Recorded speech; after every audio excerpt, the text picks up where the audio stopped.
Hello, and welcome to The Company Doctor. In this episode, the gloves are coming off as Gary takes a no-nonsense approach to taking control of your own career path. I say no nonsense, but of course, as well as Gary's expert advice, there's always a little bit of nonsense along the way. The main thing, though, is that if you're a professional mover and shaker, or a mover and shaker in the making, this episode is for you. So sit back and relax as we unpick the potentially contentious topic of how to manage your manager. Gary, hello. How are you doing this fine day? I am doing great, George. I'm fantastic, actually. There it is. Yeah, I was using... Someone commented the other day they're going to use the word fantastic for everything from the last episode. So, and actually today, this is big today. Really? Yeah, the no more Mr. Nice Guy today. Yeah, okay, great. You're looking nervous. That's what I want to hear. No, I'm pumped.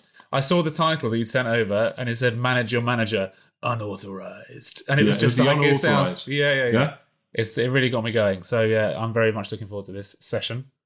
Yeah, so welcome everybody. Yeah, so this is Manage Your Manager Unauthorized. You did it in a movie voice. Unauthorized, yeah. Yeah, very good.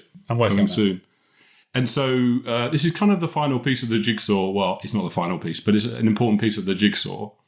And, thinking about the topic, I just wanted to kind of give people a different perspective. So if someone's listening now and they're not ambitious and they're not trying to grow their career, that's okay. There's nothing wrong with you.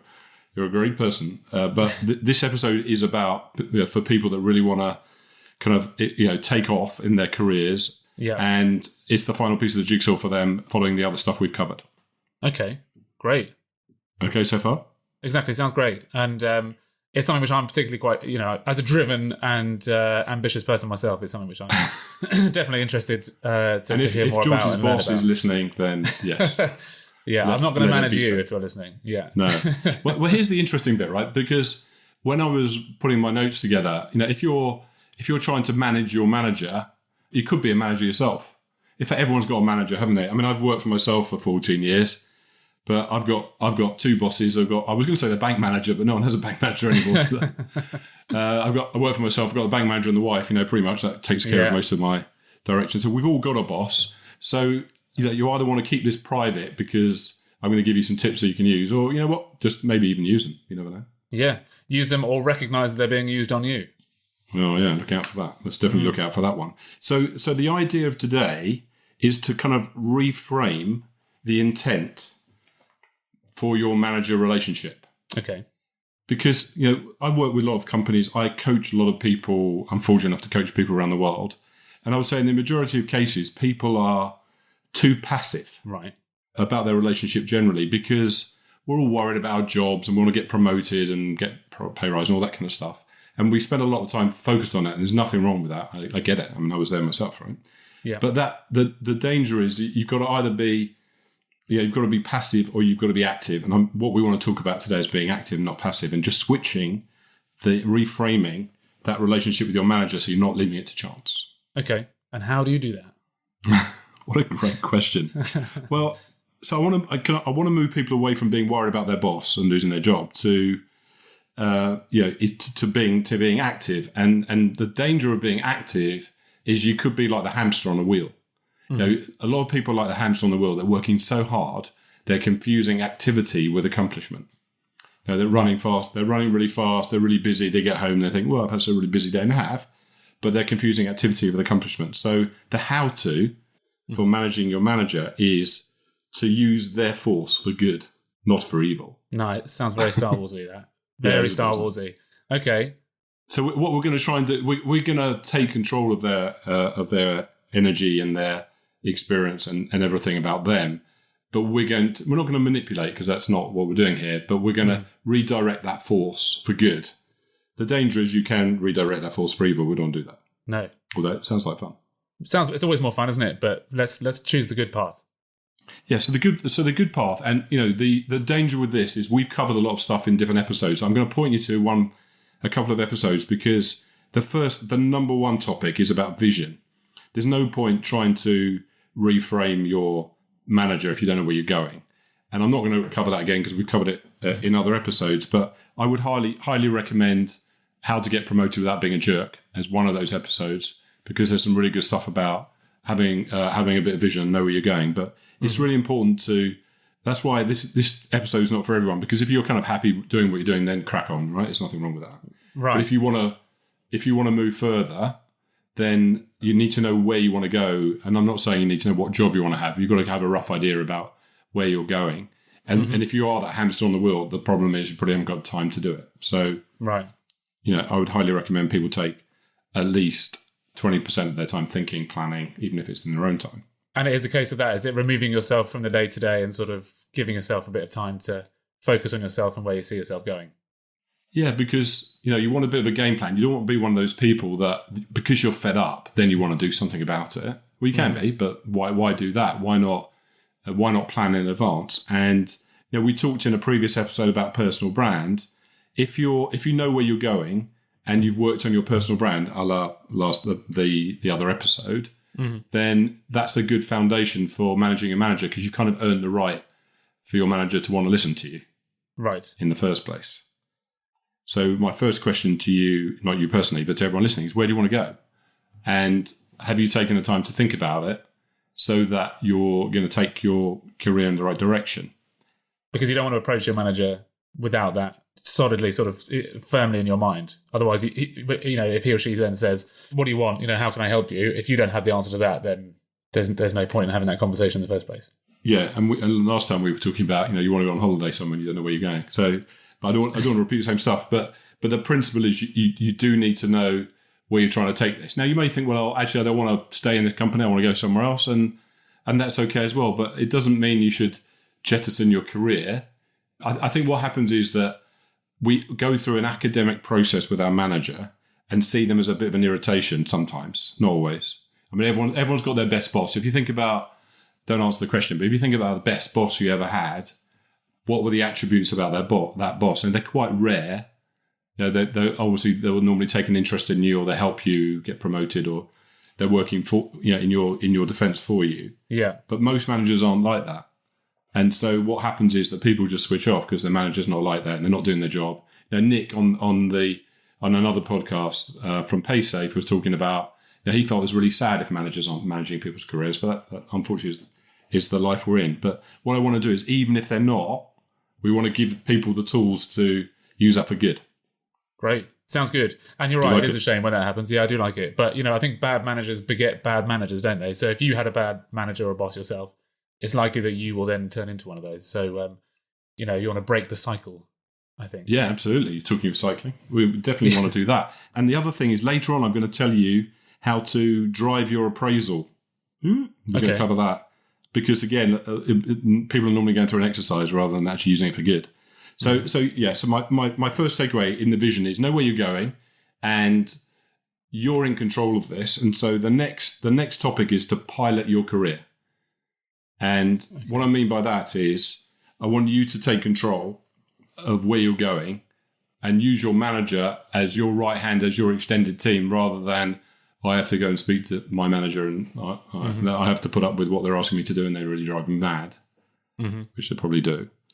And I'll tell you how I do. So when I start a new job, and obviously it's been a while, I'm unemployable now, but the last time I started a new job anyway, and I appreciate that some people are more senior than others, so you have to use your own language and you don't want to come across as being as arrogant as I'm about to be. But when I start a new job in a new company, I always have a conversation with my manager about how I like to be managed. Right. You got that shocked look in your face. Well, it's a bullshit move, isn't it? I think it's a bit bullshit, isn't it? It's a classic Gary Gamp move. Yeah, but that's why I said it carefully, because I think you have to be careful how you say it. But I think it's worth saying. Like you could say, for example, I'm really delighted to be working here in this new department, in this new company. I'm excited about working with you, and I thought it'd be good for us to get to know each other. I'd like to know about you, and I'll tell you about me. And through that conversation, I would make sure that they knew what motivates me and what is the best way of getting things out of me without being as direct as that may be. You must have been a dream employee, because for most managers or bosses, that you have to figure that out for yourself. So I think to have someone come forward and say, look, this is who I am and this is how I want to be managed, you'd be like, well, great. That's really sort of saved me a lot of work. Yeah, exactly. And as long as you don't do it in a way which is bullshit, as you just said, then it's really valuable, because this whole episode is just about you taking control. and not leaving things to chance. And so this is my first step. I mean, it's a good example. It could be scary. Like if you're quite a junior person, you'll be thinking, you know what, I can't do that. Well, don't do it like that, but do it anyway. And if you're scared about doing it, just do it anyway. Yeah. Because that will set you apart from everyone else and get as you said, your boss, if you do it in a nice way, will think, well, that's great. That's a rare thing. Someone's hungry. They're ambitious. They've got something about them. Yeah, that's good. That's good advice. And to help you do that, I'm going to talk later in this episode, I'm going to talk about different personality types, because I'm going to show you a quick way to make an assessment of yourself and your boss so that you use the right language and you don't annoy them too much too soon. Well, that was actually going to be one of my questions, is there a danger of being really annoying when you sort of do present yourself in this way? But you're going to come to that, so I won't jump the gun. Well, you can, but definitely, there definitely is a way. And then the other thing that's connected to this is basically something called a growth mindset. Have you heard of growth mindset before? I have not. Well, let me tell you. Tell me all about it. It's quite in at the moment. Some people listening to this would have heard of it, but a lady called Carol Dweck, she did some research and she was looking at students to see, and she noticed that some of them rebounded from setbacks and others were devastated by even small setbacks. Mm-hmm. And she was fascinated by it and sort of analysed it. And I'm summarising this, probably not doing it justice, but just for this brief conversation, I think it would be helpful. And what she found is that some people have a growth mindset and some have a fixed mindset. And I can tell you're dying to know what that means. I am, yeah. Well, you're going to get there. I know it. Yeah. So let's talk. So basically, a growth mindset is basically someone who sees failure as an opportunity to grow. Okay. They think, I can do anything I want, I guess, as long as I get challenged, and every challenge is a chance for me to grow. And actually, I quite like feedback because it makes me do things better next time. Okay. And I like to try new things. Now, as you're listening to this, some people think that's ridiculous. That's a really annoying person. But actually, the sort of person that we all wish we were, I think, actually. We wish we were, but we wouldn't admit it in public, probably. Yeah. And then a fixed mindset is someone who's, failure is the limit of their abilities because, I'm either good or I'm not good. You take me as you find me. Mm-hmm. I don't really like being challenged. It annoys me.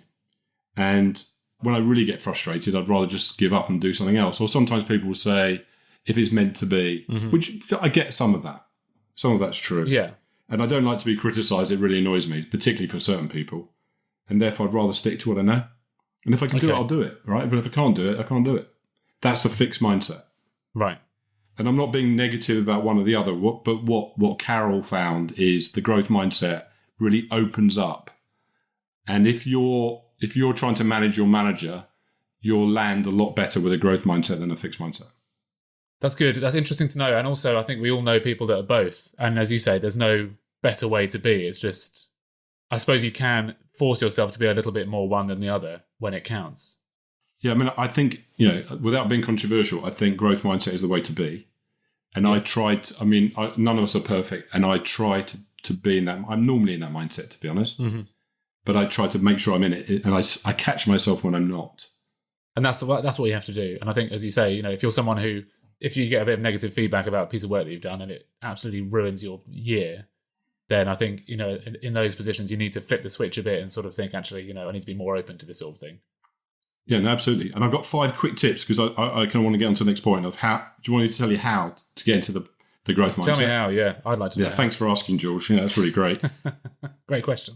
That's an amazing way of putting it. The first one is you've got to be curious. So, when you're a kid, you're generally more curious than when you get older because your parents keep slapping you around the head and asking you why you keep asking questions. Yeah. But if the more curious you are, the better, as long as it's not like you're not interrogating people.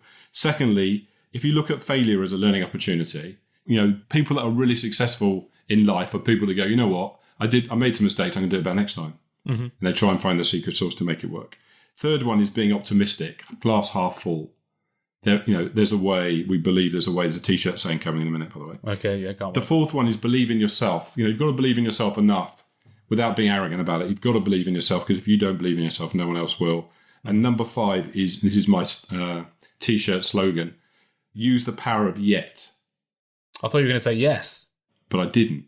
Because I said the power of yet. Okay, and what do you mean by that? Thanks for asking. So basically, I haven't quite done it yet. So what the word yet means, I still can. Mm-hmm. I'm not there yet, but I'm going to be. I'm not giving up. I'm just not there yet. Yeah. We didn't win that business. We just didn't win it yet. Mm-hmm. Nice. That's the power of yet. Yeah, I like that. Right I there. like that a lot. Thank you. Right, so let's move on to the appraisals now. So I'm really keen to talk about this because I've been a manager for a long time, as you can see. Well, people can't see me, but I'm pretty old. And I used to have thousands of people in my team. And the issue, and I was on the end of an appraisal myself. And the issue for me is I went to see my boss once. I won't say his name. And I went for my appraisal, which was a year, which is always a bit grating for me. And then he said, look, Gary, this is an academic exercise, but let's go through your appraisal. And I went, hold on a minute. What do you mean this is an academic exercise? This is my career we're talking about. Yeah. Now, the truth is, it is sometimes an academic exercise because whether you're a good manager or not such a good manager, sometimes we get busy and we go through the motions and all the people, the employees just care about, will I get a pay rise? And the manager's just trying to go through the motions because HR chasing. Right. Not saying all managers are like this, but that could happen, right? So it's a case of let's just go through the motions and, just get it over with sort of thing. Let's get it done. And make sure you say a nice thing about me, because if you don't say a nice thing about me, I won't get a pay rise. And even if you did say a nice thing about me, I still probably won't get a pay rise. Right, okay. So I don't care actually what you're saying. I just want to know if I'm going to get a pay rise. So here's an alternative. Take control of it. This topic, number 2, is about piloting your career. Don't wait for your manager to take a year to give you an appraisal. Why don't you sit down with your manager and say, can we spend some time together? I want to know how I'm getting on. Why don't you write down the 3 objectives that you want for yourself? Don't let your manager give you objectives, because all they're going to do is give you blah, blah objectives that you can't control and they don't care about. Mm-hmm. Why don't you control your appraisal so that it's not an academic exercise? And then you can excel because it's stuff that you do. How about that? Okay. Yeah. Yeah, that's great. And I suppose that's also an opportunity to appraise your manager in the same way that they're appraising you, supposedly. Is that the point at which you should maybe give them some constructive, feedback on how they're doing? Or is that taking a bit of a bolshy step too far? When you get to my model a bit later on, you should do that, but do that carefully. Okay. Because you have to earn the right to tell someone their baby's ugly. So, basically do it, but do it carefully. But the whole goal is to build a relationship with your manager, right? And not be scared of them and not be flippant with them, but take control, because we're people, we're having an adult to adult conversation. No one's better than anyone else. You have to respect your manager. I understand that. Yeah. But you don't need to just control where they're going. If you want to use their force for good, then you run the appraisal process. Yeah. No, that's really good. And so you said write down what it is that you are hoping to achieve over your career path, and and sort of present that to them and say, this is what I want to achieve. How do we make that happen? Is that? Yeah. Well, not only how do they make it happen, but talk about the best way to make it work for you. So I've got some ideas. If there's anything you can give me some input on and give me advice on. Yeah. Because another occasion for me, I had an appraisal with my boss, and I thought I'd be smart. I thought he was going to say academic exercise, a different boss, but I thought what I would do is I would tell him an honest feedback of how I thought I did. Mm-hmm. So I was like slightly more conservative about what I did well. And he went, yeah, you're right, you didn't do that very well. And I was like trying to be more transparent. Mm. And then he beat me up for the things I told him. But if I hadn't told him, he wouldn't have told me that I'd done them badly.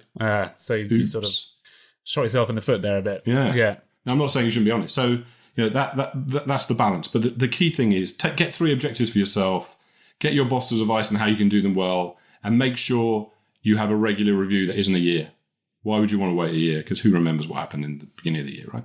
That's good. That's inspiring stuff. I like that a lot. Cool. I'm going to move on because I can see you're looking at the clock. You're looking worried about what I'm going to say. The next thing, I just want to cover this briefly, and I want to cover it carefully. But I've been in a situation, and people will relate to this. I don't want people to worry about it. But sometimes people have a bully boss. Mm-hmm. And I want to recognise that, and I want to understand. So I've been in a situation in my career where when it got to Sunday, whatever the program was on Sunday, I think it was Stars on Sunday. I'm very old now. I can't remember what it was. But I used to get like a little knot in my stomach about that time, about 6 o'clock on a Sunday, worrying about going to work on Monday.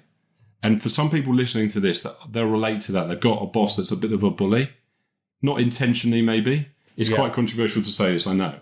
But they don't enjoy the working environment for whatever reason. Maybe they're not a bully, but they're feeling intimidated for whatever reason.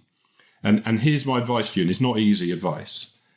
The most important thing is, if I said to you, George, it's not you, But if I said to you, listen, I guarantee I'll give you a job whenever you want it in your area of expertise, just call me and I've got that job for you because I like working with you. Whatever happens, I will always give you a job and you'll earn as much as you're earning now. Just call me. Would that change how you felt about work and the boss? Yes, I think it definitely would, yeah. Would it make you slightly braver?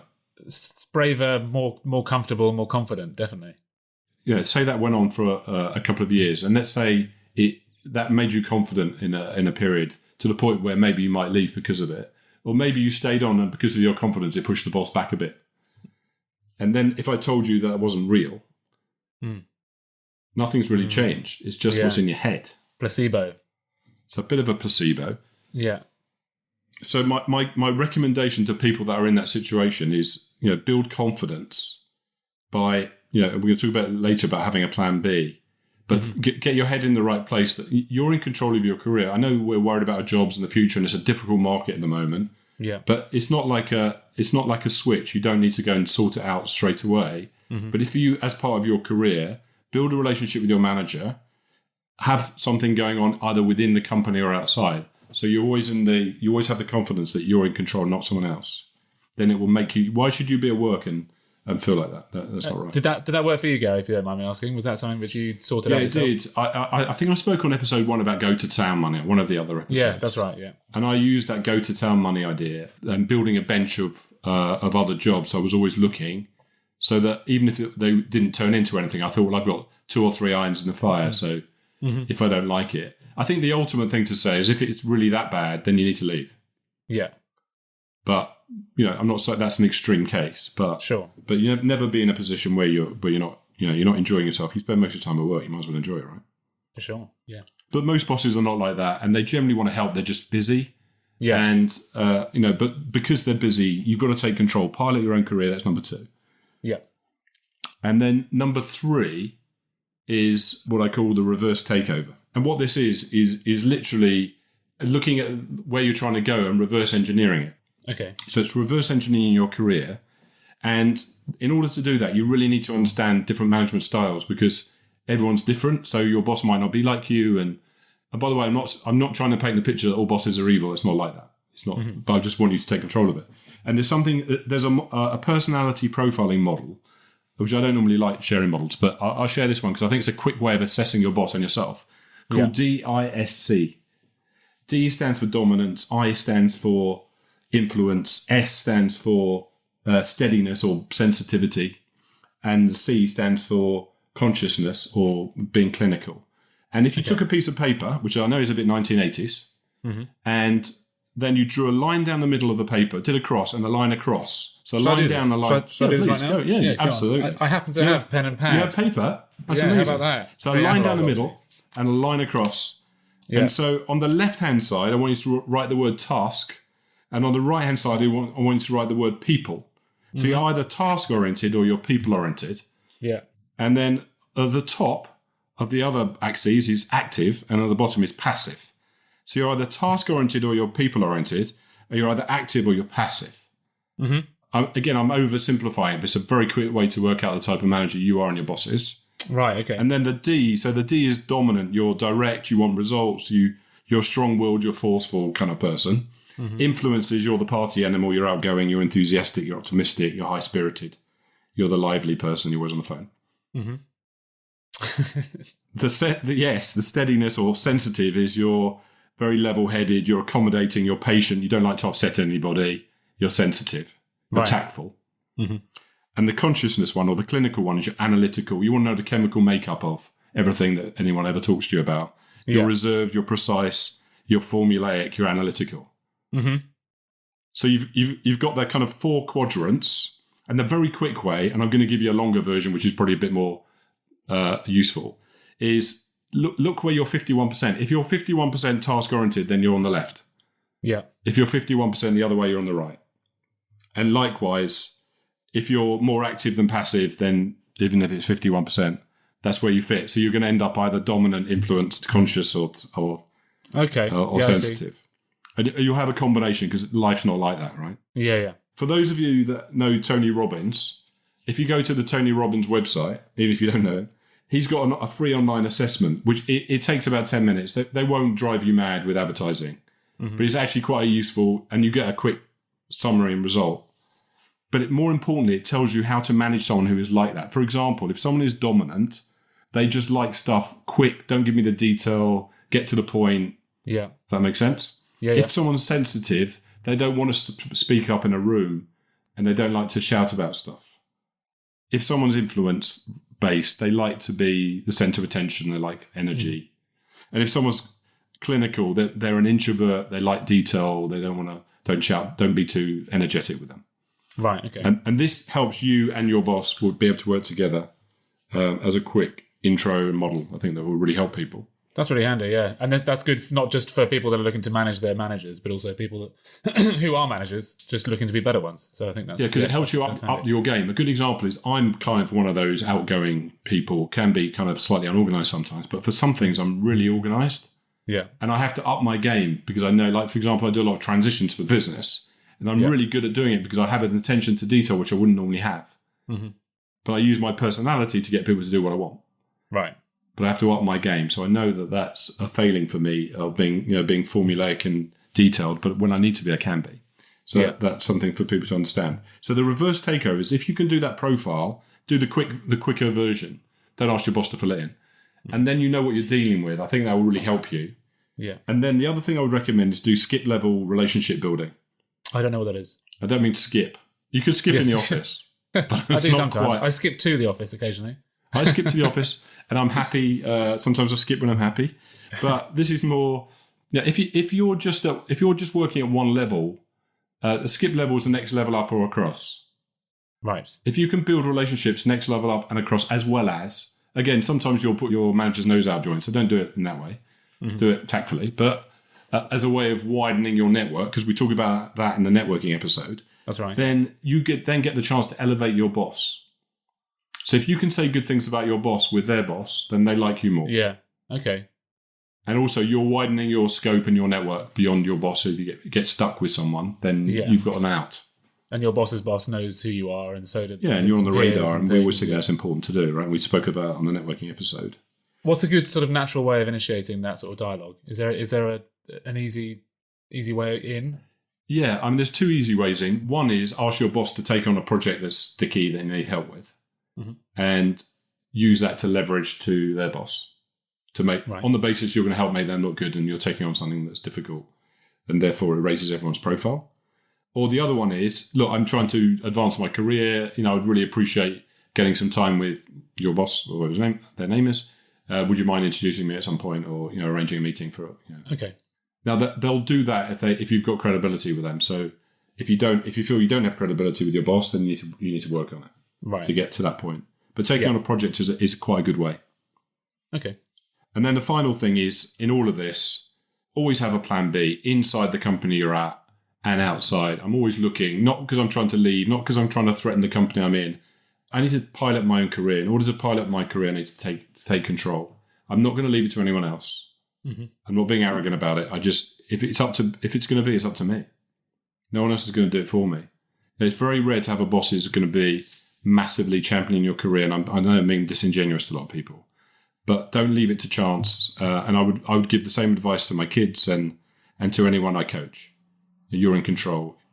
If you don't like it, you have the option to move on somewhere else. I know it's not easy to do it, but it's not like an instant problem. It's something you can do over time.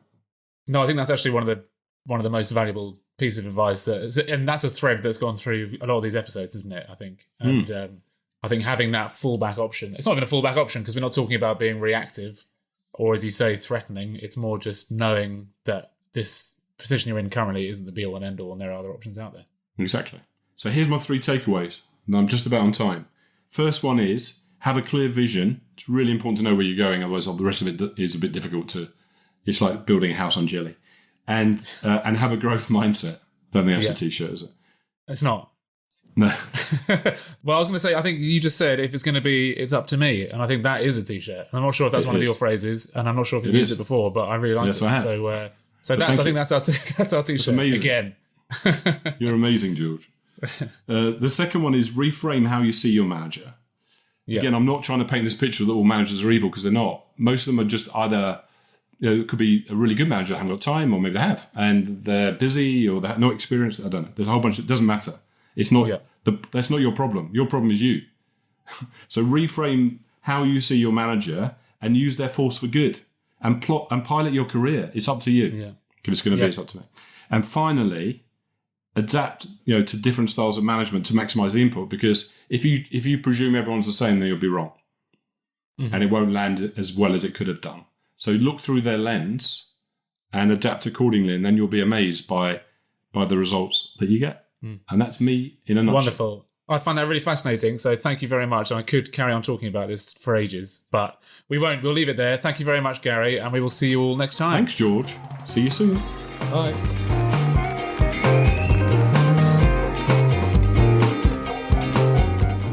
Thanks as always for listening. If you've learnt something from this episode, or just had a thoroughly enjoyable 30 minutes or so, do let us know by leaving a review on whichever platform you're listening on. And of course, subscribe to this podcast to be in the loop with all our future content. See you next time.